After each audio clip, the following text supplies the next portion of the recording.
Uy, Anikay, on meantime.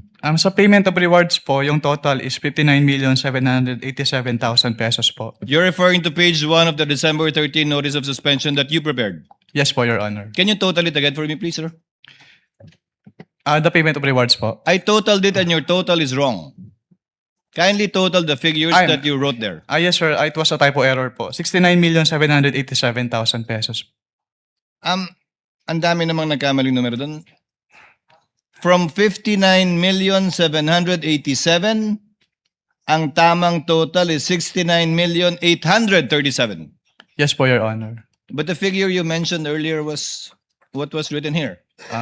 How did you know that it was wrong, a typo, and now you're giving us the correct figures? Kasi yung 10 million po, Your Honor, hindi na-add dun sa total amount. 10 million po ng payment, reward payment. Pangalawa po, yung subsequent issuances, binabanggit po 69 million na, pero yung detalye, hindi na po 10.5 million, 10 million na. Ano ba talaga? Can you repeat your question po, Your Honor? Sorry po. Nakalagay po dyan 10.5 million, 10.05 million. Hindi po ba yung rewards? Yung Yes reward po. payment? Yung Yes po. subsequent documents issued by COA already referred to it as only 10 million. Anong pagkakaiba yun?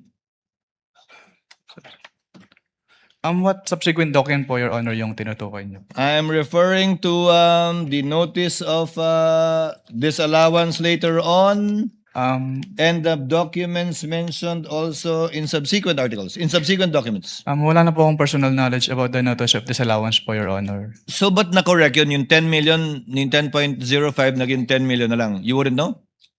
I wouldn't know po, Your Honor.